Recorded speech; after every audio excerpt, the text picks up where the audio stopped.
नमस्कार, आप सबका स्वागत है पीएमसी हिंदी के प्रोग्राम हाँ मैं पीएसएस हूँ। मैं कौन हूँ?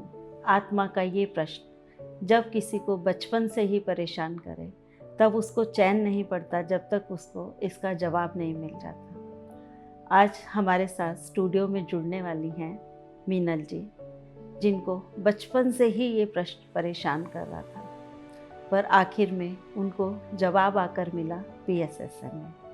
आइए मीनल जी से ही जानते हैं किन कठिनाइयों से गुजरते हुए, किन ध्यानों से गुजरते हुए उनको अपनी इस आत्मा का उत्तर मिला है। नमस्कार मीनल जी, आपका बहुत बहुत स्वागत है। थैंक यू वेरी मच इस मंच पर मुझे बुलाने के लिए और अपनी यात्रा शेयर करने के लिए मौका दिया आपने, इसके लिए बहुत बहुत धन्यवाद। मीनल जी, हमें अपने बारे में कुछ बताइए। बिल्कुल, मेरा नाम मीनल नेमा है और मैं मुंबई से हूँ। एज मेरी 47 इयर्स है और मेरे हस्बैंड स्टेट बैंक में है, इस वजह से भी पिछले 4 साल से मुंबई में हूँ। इसके अलावा मैं फ़िलहाल अभी डायरेक्ट सेलिंग बिज़नेस करती हूँ। पिछले 10 साल पहले तक मैं ब्यूटिशियन थी, तो एज ए ब्यूटिशियन भी हूँ और अभी हाल फिलहाल गरबा क्लासेस भी चला रही हूँ। मीनल जी, आपकी आध्यात्मिक यात्रा कब से शुरू हुई? मेरी आध्यात्मिक यात्रा शायद शुरुआत बचपन से ही हुई, क्योंकि जब मैं छोटी थी, जब समझ लीजिए जब होश संभाला था, तब एक सवाल मन में चलता था कि मैं कौन हूँ और मेरे जीवन का उद्देश्य क्या है। जब होश संभाला तो जैसा कि हम वैष्णव धर्म से हैं, तो हमारे यहाँ पर पूजा पाठ का बहुत चलन है। तो मम्मी ने मेरे हाथ में पुस्तक थमा दी कि ये पाठ जो है वो रेगुलर करना। मैं वो पाठ रेगुलर करती थी, लेकिन मन में ये सवाल चलता था कि ये पाठ क्यों कर रही हूँ, इसका उद्देश्य क्या है, क्या मुझे इन पाठों से मेरे लाइफ का उद्देश्य मिलेगा। फिर हम मंदिर मार्गीय हैं, तो डेली मंदिर जाने का हमारा घर में रिवाज है, नियम है। तो मैं जब मंदिर जाती थी तो भगवान की मूर्ति देखती थी, तो मुझे समझ नहीं आता था कि ये सब लोग यहाँ पर क्या कर रहे हैं।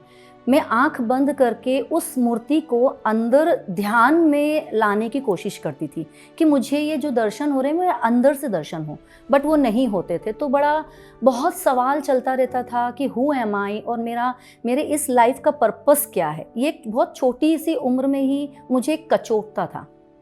तो फिर इसका आंसर ढूंढने के लिए क्या क्या किया आपने? हाँ, मैंने, चूँकि ये बहुत छोटी सी उम्र की शुरुआत थी, फिर मेरी शादी 19 साल की उम्र में हो गई। अब 19 साल की उम्र में शादी हुई ना, तो ये सारे जो सवाल थे जो एक बचपन में उठा करते थे, वो सब एक गुम हो गए जिम्मेदारियों में। 19 साल में शादी हुई, 22 साल में पहला बेटा हो गया, उसके बाद बीच में 2-3 अबॉर्शन हुए, देन फिर सेकंड चाइल्ड। तो वो जो टाइम था मेरा पूरा, जैसे समझ लीजिए 19 से लेकर नियर अबाउट 35-36 की एज तक में, वो एक रूटीन जो लाइफ का चलता था वो लगातार चलता रहा, लेकिन वो जो क्वेश्चन था वो कहीं ना कहीं गुम हो गया था। फिर एज ऑफ 35 में एक कुछ ऐसा लाइफ में ऐसा एक टाइम आया जब मैं बहुत ज़्यादा मेंटल स्ट्रेस में थी, और उस वक्त मुझे लगा कि इस स्ट्रेस को दूर करने के लिए कुछ होना चाहिए। इसी बीच में सर्चिंग करते करते कुछ लोगों से पूछा, तो आर्ट ऑफ लिविंग मेरी लाइफ में आया। आर्ट ऑफ लिविंग का मैंने कोर्स ज्वाइन किया, अच्छा लगा, सुदर्शन क्रिया सीखी।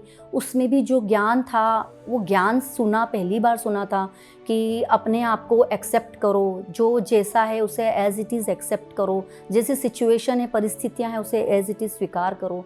वो सब चीज़ें सुनती तो थी, लगता भी बहुत अच्छा था, लेकिन लाइफ में अप्लाई करना थोड़ा सा दिक्कत वाला हो रहा था, डिफ़िकल्ट हो रहा था वो। हाँ। फिर जब आर्ट ऑफ लिविंग में भी मैंने बहुत सारे स्टेज मतलब बड़े कोर्सेज किए, जिसमें DSN कोर्स होता है, एडवांस कोर्स होता है, जिसमें 3 दिन ध्यान मौन के लिए जाना होता था, और मैं वहाँ पर रही 3 दिन मौन में रहकर मैंने मेडिटेशन किया। वो लाइफ का फर्स्ट मेडिटेशन था मेरी लाइफ का, उसमें पूरा गाइडेड मेडिटेशन था।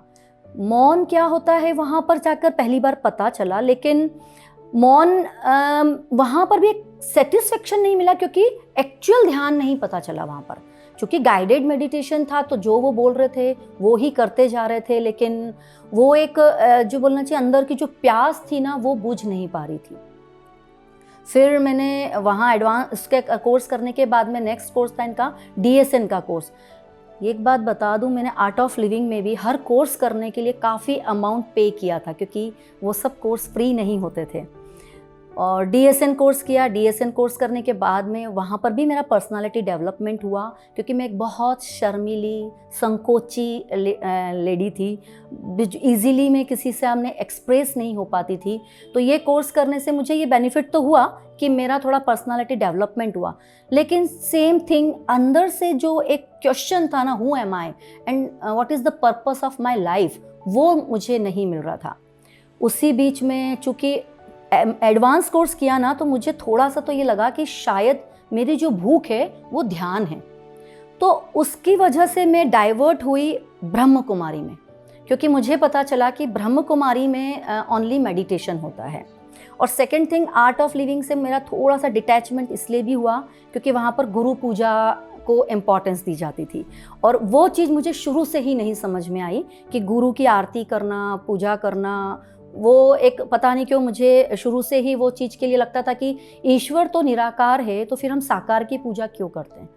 तो मैं वहाँ से डिटैच हुई और मैंने ब्रह्म कुमारी ज्वाइन किया। हालांकि सुदर्शन क्रिया साथ में करती थी। ब्रह्म कुमारी में भी मैंने काफ़ी टाइम तक ध्यान किया। वहाँ पर भी शिव बाबा का ध्यान करवाया जाता था, सेम किसी पर्सन को लेकर ध्यान करना। वहाँ पर भी वो जो एक अंदर से एक भूख थी, वो ऐसा लग रहा था कि no, I am not satisfied with this, ये मेरा रास्ता नहीं है। जाती थी, रेगुलर करती थी, घंटे घंटे भर तक ध्यान करती थी, बट पता नहीं क्यों अंदर से सेटिस्फेक्शन नहीं हो रहा था। किसी ने बताया सहज योग भी बहुत अच्छा मार्ग है। फिर मैं सहज योग गई। सहज योग में तो मैं एक दिन से दूसरे दिन भी नहीं टिक पाई, क्योंकि वहाँ तो पूरा निर्मला देवी को ही पूजा जाता था, तो मैं दूसरे दिन भी वहाँ पर नहीं टिक पाई। वहाँ से आने के बाद में विपश्यना मेरी लाइफ में आया। मैं संदीप माहेश्वरी जी को फॉलो करती थी। संदीप माहेश्वरी जी की वीडियोस सुन के काफ़ी मोटिवेशन मिलता था, तो उनके मुंह से पहली बार मैंने विपश्यना का नाम सुना। तब से एक चाहत लग रही थी कि ये विपश्यना क्या होता है, और तब ये पता चला था कि उनकी लाइफ चेंज हुई थी विपश्यना से। तो मुझे लगा शायद मेरी लाइफ भी चेंज हो सकती विपश्यना से। तो मैंने फिर वो 10 दिन का वो वाला कोर्स भी किया, 2 बार कोर्स किया, एक इगतपुरी में भी, यहाँ पर भी कोर्स किया। बहुत अच्छा लगा। नो डाउट विपश्यना ने भी मेरी लाइफ में काफ़ी चेंजेस लाए, काफ़ी कुछ नेगेटिविटी मेरी क्लियर हुई। इसी बीच में जो आर्ट ऑफ लिविंग का जो ग्रुप था हमारा, उन्हें एक स्वात्म योग करके, हमारे इंदौर उज्जैन की हूँ मैं, तो वहाँ पर उनको स्वात्म योग मिला, तो उन्होंने मुझे वहाँ पर जोड़ा। स्वात्म योग के जो गुरुदेव थे, उन्होंने एक्चुअल ध्यान बताया था कि ध्यान क्या होता है, सांसों के ऊपर जो ध्यान होता है, वो उन्होंने पहली बार बताया। और उनसे ही मुझे पहली बार योगी कथामृत की जो पुस्तक थी वो मुझे गिफ्ट में मिली थी। मेरी लाइफ में महाअवतार बाबा जी, लाहड़ी महाशय जी और योगानंद जी पहली बार उन गुरुदेव के माध्यम से आए थे। मैंने उन्हें जाना, उनके बारे में मुझे इतनी ज़्यादा क्यूरोसिटी रहती थी कि ये कौन है। मैंने उनकी बहुत सारी वीडियोस देखी, उनके ऊपर जो मूवीज़ बनी हुई हैं वो देखी, और क्रिया योग के बारे में जाना। मैंने योगानंद जी का क्रिया योग का जो कोर्स होता है वो भी किया, इवन दो पत्राचार के माध्यम से वो कोर्स भी किया, लेकिन सेम थिंग होता था, लेकिन बीच में जाके फिर वो ब्रेक हो जाता, कंटिन्यूएशन में नहीं हो पाता था।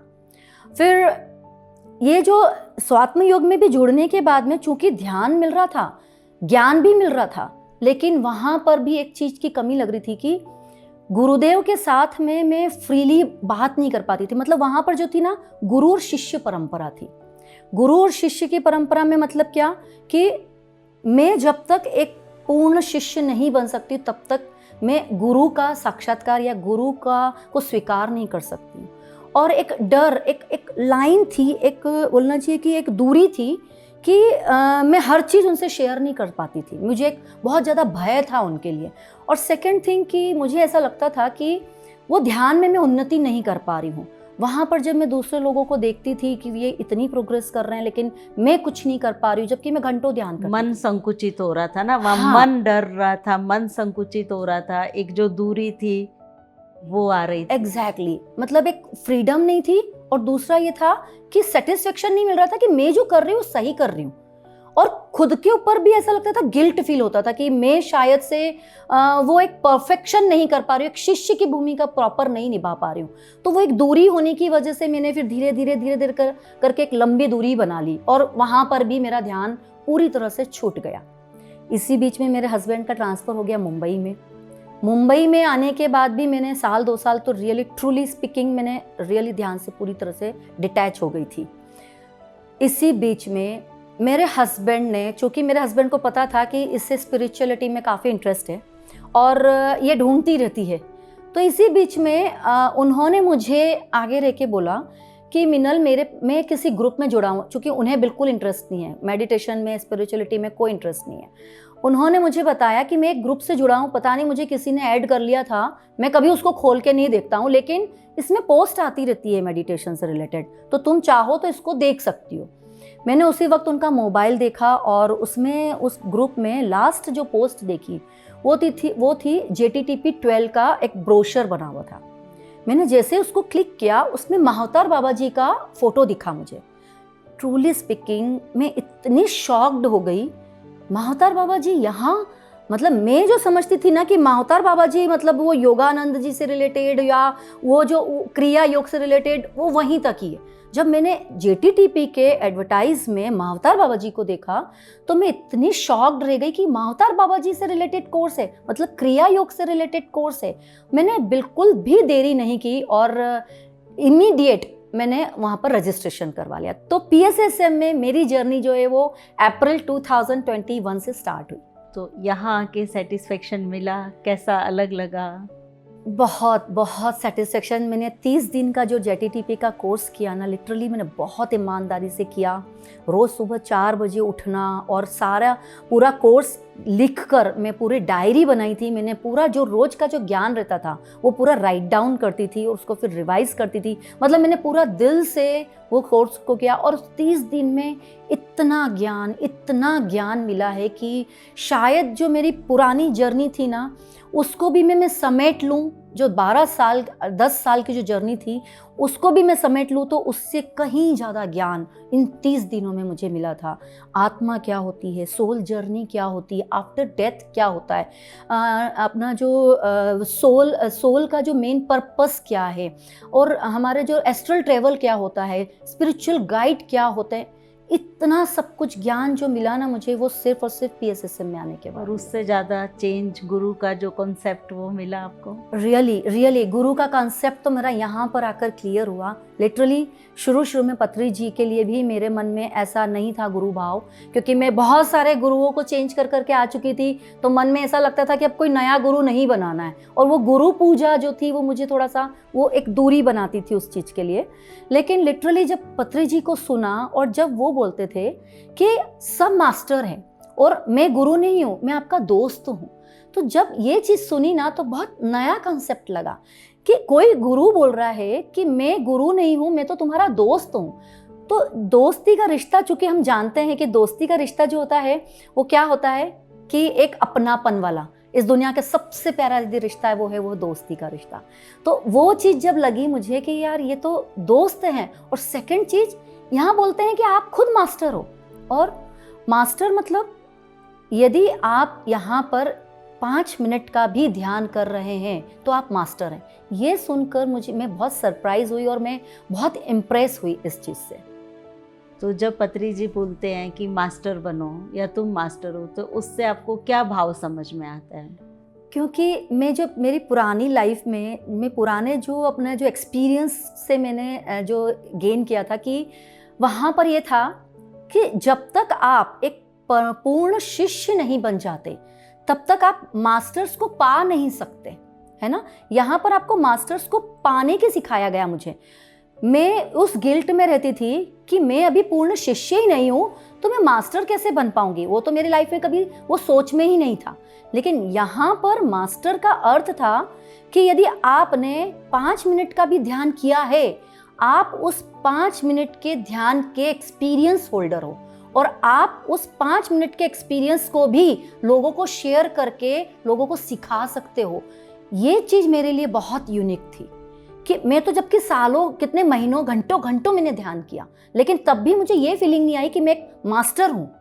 तब भी मुझे गिल्ट फील होता था कि मैं कुछ भी नहीं हूँ, मैं एकदम निल हूँ। और यहाँ पर 5 मिनट के ध्यान वाले को भी मास्टर बना दिया। तो ये एक बहुत ही मिरेकल एक्सपीरियंस है और बहुत ही सुंदर ज्ञान मिला जो सिर्फ और सिर्फ शायद PSSM में ही मिल सकता है।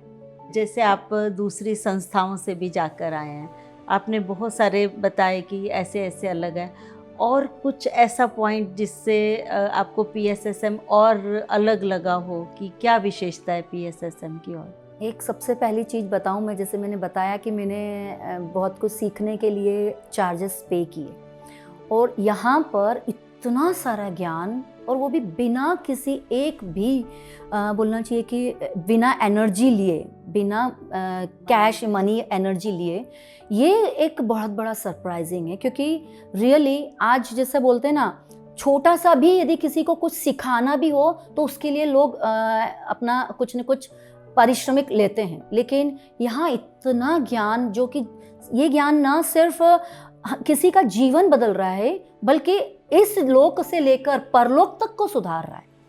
ऐसा ज्ञान मुफ्त में दिया जा रहा है, और उसके बाद में मल्टीपल, एक ही ज्ञान नहीं है, सिर्फ ध्यान ही नहीं सिखाया जा रहा है, उसमें यह भी सिखाया जा रहा है कि आपको प्लांट्स को कैसे प्यार करना है, आपको ये भी सिखाया जा रहा है कि आफ्टर डेथ आपकी जर्नी क्या है। इतना वास्ट ज्ञान, लेकिन उसके लिए कोई मनी एनर्जी नहीं। तो ये तो रियली अद्भुत ज्ञान है। मैं तो बोलती हूँ हर किसी को इस ज्ञान की गंगा में डूबना ही चाहिए, क्योंकि ये निस्वार्थ भाव से किया गया सेवा कार्य है। तभी तो धरती पे परिवर्तन आएगा। Really? पीएसएसएम इसीलिए तो आंदोलन बोला जाता है कि जो धरती पे एक नई क्रांति लेके आएगा, धरती वापस मुस्कुराएगी, हंसेगी। इसीलिए पीएसएसएम का यही उद्देश्य है। बिल्कुल बिल्कुल, मैं समर्थन करती हूँ आपके इस उद्देश्य का, और रियली मैं ग्रेटिट्यूड देती हूँ कि आज मैं इस संस्था से आकर जुड़ पाई। जैसे बोलते हैं ना, छोटी छोटी नदियाँ, मैं बहुत सारी नदियों से होती हुई आज एक समुद्र में आकर मिल गई हूँ, और आज मेरी जो थी जर्नी जो है वो एंड हो गई। अब मुझे आगे कुछ खोजना ही नहीं है, वो सब कुछ मिल गया इस पीएसएसएम में आकर। तो आपको लग रहा है कि आपको जीवन का उद्देश्य मिल गया? बिल्कुल बिल्कुल, 101%। अभी तक, पिछले 1 साल पहले तक मेरा व्यू क्लियर नहीं था कि मेरे लाइफ का पर्पस क्या है, लेकिन अब जब मुझे लगा कि हाँ, आज मुझे फील होता है कि रियली मेरा लाइफ का पर्पस है ध्यान करना, और उसके साथ में ध्यान सिखाना। ये मेरी लाइफ का पर्पस है, जो मुझे अब मिल चुका है इस पीएसएसएम के प्लेटफॉर्म पर, इस पीएसएसएम संस्था के साथ जुड़ने के बाद। तो आप ध्यान प्रचार के लिए क्या कर रही हैं? ध्यान प्रचार के लिए मैं, जैसे शुरुआत मेरी जेटीटीपी से हुई थी, तो मैंने स्टार्टिंग में ही जेटीटीपी के बहुत सारे लिंक, जितने लोगों को मैं जानती थी उन सबको फॉरवर्ड किया, और उसमें से बहुत सारे लोगों ने जेटीटीपी 12 अटेंड किया था। देन उसके बाद में मैंने बहुत सारे कोर्सेज भी अटेंड किए यहाँ के, जैसे सेथ विजडम है, इनर जर्नी है, इनर चाइल्ड सेशन है, बुद्ध बनो है। उसके साथ में मैंने अपने प्रशांत सर का प्रवीण सर का अपना जो माइंडफुलनेस वाला है, प्लस अभी रिसेंटली मेरा कोर्स चल रहा है मैनिफेस्टेशन का, श्रेयांश डागा जी का। हाँ। तो वो सारे कोर्सेज, जो मैं कोर्सेज करती हूँ, वो सब कोर्सेज मैं लोगों को फॉरवर्ड करती हूँ, और उसमें बहुत सारे लोग जुड़ते हैं, और फिर वो अपनी लाइफ जो चेंज होती है उसके बारे में मुझे बताते, तो मुझे बहुत खुशी मिलती है। फिर एक और मेरे साथ मुझे जो एक सबसे ज़्यादा सेटिस्फेक्शन देता है कि मेरी मदर इन लॉ, आज से मैं एक्चुअल में ध्यान तो मैं 10 साल से कर रही हूँ, और जब मैं ध्यान का एक्सपीरियंस सुनाती थी, लोगों को बताती थी, तो लोग उतना इंटरेस्ट नहीं लेते थे, इवन तो मेरे घर वाले भी इंटरेस्ट नहीं लेते थे। पर आज मेरी मदर इन लॉ, जिनकी एज 80 ईयर्स है, आज वो ध्यान करती हैं, पिरामिड कैप पहनकर ध्यान करती हैं, रोज़ सुबह डेली 5 बजे से उठकर ध्यान करती हैं। मुझे इतना सेटिस्फेक्शन मिलता है, मुझे लगता है कि शायद मेरा जीवन धन्य हो गया कि मैं उन्हें ध्यान मार्ग पर इस एज में ला पाई। और सेकेंडरी, अभी भी जैसे मैं गरबा क्लासेस लेती हूँ, तो गरबा के बाद में मैं सारे लोगों को बिठाकर 10 मिनट 15 मिनट का जिसको जितना करना होता है उतना मैं उनको ध्यान करवाती हूँ, और साथ में जितना हो सके, जैसे फॉर एग्ज़ाम्पल मेरे जितने भी परिचित लोग हैं, वो यदि किसी प्रॉब्लम से गुजर रहे होते हैं, तो मैं उन्हें सजेस्ट करती हूँ कि आप ध्यान के द्वारा अपनी प्रॉब्लम को ठीक करने की कोशिश करें। तो मैं उन लोगों को मेरे पास में बहुत सारी ऑडियो रिकॉर्डिंग्स वगैरह हैं, तो मैं उन्हें फॉरवर्ड करती हूँ कि आप सिर्फ कान में लगाकर बैठ जाइए और सिर्फ सांसों पर ध्यान दीजिए। तो उससे भी लोगों को काफ़ी एक्सपीरियंस हुए हैं, काफ़ी लोगों ने अपनी लाइफ को चेंज पाया है। तो ये छोटे छोटे प्रयास करती रहती हूँ, और लेकिन मेरी लाइफ का रियली मैं एक विजुअलाइजेशन प्रोसेस रोज़ करती हूँ कि मैं बहुत सारे लोगों को ध्यान सिखा रही हूँ, और एक ध्यान सेंटर मैंने खोला है, ये मेरा एक सपना है कि मेरा अभी नया घर बन रहा है इंदौर में, और वहाँ पर मेरा सपना है कि मेरा वो घर बने तो उसमें मेरा पहला सेंटर वहाँ घर से शुरुआत हो और पिरामिड के साथ में शुरुआत हो। तो ये मेरा जीवन का उद्देश्य है और वो मुझे पता है कि 100% होगा वो पूरा। इतना कुछ मिला है आपको PSSM से, तो पितामह के लिए क्या भाव हैं आपके? पितामह के लिए कि तो क्या बोलूँ मैं इसके पहले एक अपना एक्सपीरियंस सुनाना चाहती हूँ कि मैंने ऋषिकेश में फर्स्ट टाइम जो ध्यान जगत का जो हमारा को वो हुआ था समारोह हुआ था, उसमें मैंने पहली बार पितामह से मिली थी। 3 दिन के जो वहाँ का जो सेशन चला था, बहुत बहुत अच्छे अनुभव हुए। लेकिन उसमें जब पितामह से पहली बार मिली तो समझ में नहीं आ रहा था मुझे क्या पूछना है। मैं जैसे ही उनके सामने गई, उनके सामने मैंने एक ही क्वेश्चन किया कि पितामह, मैं डीप नहीं जा पाती हूँ, मैं ध्यान में गहराई में कैसे जाऊँ, मुझे प्लीज़ मार्गदर्शन दीजिए। उन्होंने मेरा हाथ पकड़ा और नॉन स्टॉप एक जैसा मेरी आंखों में झांका, कम से कम हार्डली 30 सेकंड तक। जब उनसे आई कांटेक्ट हुआ बिना पलक झपकाए, मेरे अंदर ऐसी लहर चली कि मैं आपको एक्सप्लेन नहीं कर सकती हूँ। एक एक रोम रोम जैसे खिल उठा और मैं कंटिन्यू उनको देख रही हूँ, लेकिन मेरे अंदर के जो भाव चल रहे थे ना, वो ऐसे चल रहे थे, ऐसे उमड़ घुमड़ चल रहे थे। और मैं इतनी डीप चली गई कि वो जो कुछ सेकंड का अनुभव था वो एकदम से मिरेकल जैसे मेरे लाइफ में हो गया। और फिर उनका एक शब्द लग गया ना, अब तो ध्यान चली गई ना डीप में, अब तो वो, उसके बाद तो मैं क्या रोई हूँ। उनके हाथ को पकड़ पकड़ के जो आंसू गए मेरे कि मैं बता नहीं सकती हूँ कि वो मेरा वो दृश्य जो आज भी मेरी आंखों के सामने घूमता है, वो मेरी लाइफ का सबसे बेस्ट एक्सपीरियंस था। और वो पितामह से मेरी पहली और आखिरी मुलाकात थी।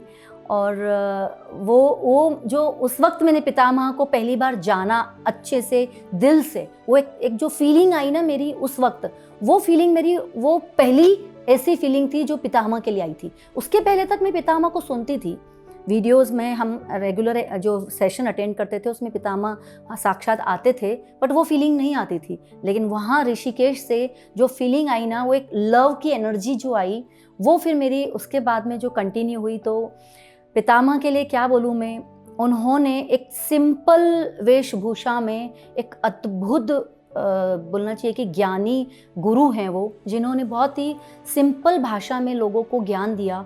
सिंपलिसिटी रहते हुए उन्होंने बहुत ही सिंपल वे में साधारण लोगों तक ध्यान को पहुंचा दिया। वो एक अद्भुत चीज़ है। और सेकंड, पितामह का ज्ञान, उन्होंने एक सबसे ज़्यादा एक जो अच्छी चीज़ बताई कि मुझे फॉलो मत करो, इतने सारे जो मास्टर्स हैं उन सबको पढ़ो, सुनो और उन सबसे ज्ञान लो। तो जो बुक्स पढ़ने का जो उन्होंने एक ज्ञान दिया, उसके पहले तक मुझे वो चीज़ नहीं पता थी। इतने सारे मास्टर्स का जो उन्होंने बुक्स पढ़ कर ज्ञान लेने का जो एक संदेश दिया, वो भी बहुत अद्भुत है कि वो अपने आप को हमेशा एक सेकेंडरी रखते थे। वो बोलते थे कि ज्ञान कहीं से भी लिया जा सकता है, सिर्फ मुझे ही फॉलो मत करो। वो एक बहुत अद्भुत चीज़ है। तो वो सिर्फ शायद पितामह ही दे सकते हैं, वो सिर्फ पितामह ही कर सकते हैं। आज का कोई भी गुरु ऐसा नहीं बोलेगा कि किसी और की बुक पढ़ो। रियली हर कोई बोलते थे मुझे फॉलो करो, ये वो पितामह की खास बात है। एग्जैक्टली। तो बहुत सिंपल गुरु और बहुत उच्च कोटि के गुरु थे। और जब उनका मरणोपरांत की जो न्यूज़ सुनी मैंने, वो तो मेरे लिए मतलब बहुत शॉकिंग न्यूज़ थी। ठीक है, ज्ञान था हमें कि हम सोल हैं और हम ये शरीर नहीं है, हम शरीर के बाद भी जीवित हैं। लेकिन जब वो न्यूज़ सुनी ना मैंने, तो वो मुझे पूरी तरह से मैं टूट गई थी उस न्यूज़ को सुनने के बाद।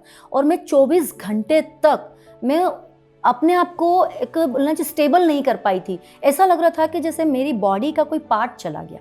मीनल जी, आप हमारे दर्शकों को कोई संदेश देना चाहेंगी?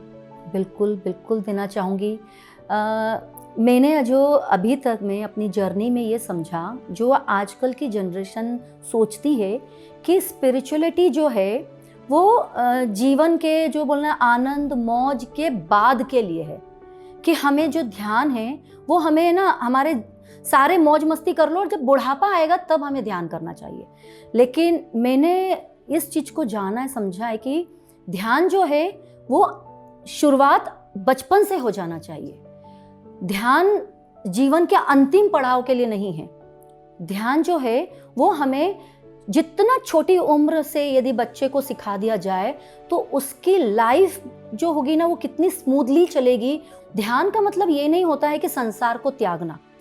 ध्यान का मतलब संसार में रहते हुए, पारिवारिक जीवन को जीते हुए भी हम ध्यान को अपना कर अपने जीवन को कैसे उन्नत कर सकते हैं, अपनी लाइफ को कैसे हैप्पीली बना सकते हैं, उसके लिए है। तो मैं सारे व्यूवर्स से एक ही निवेदन करना चाहूँगी कि आप अभी इसी टाइम से अपने जीवन में ध्यान की शुरुआत कीजिए, क्योंकि ध्यान है तो ही जीवन है। Thank you very much. Thank you so much Meenal ji, इतने सुंदर भाव प्रकट करने के लिए और हमारे दर्शकों को इतना सुंदर मैसेज देने के लिए कि ध्यान ही जीवन है। इसके साथ ही मैं आप सबसे विदा लेती हूँ। फिर मिलेंगे एक नए एपिसोड में एक नए मास्टर के साथ। तब तक बने रहिए BMC हिंदी के साथ। नमस्कार।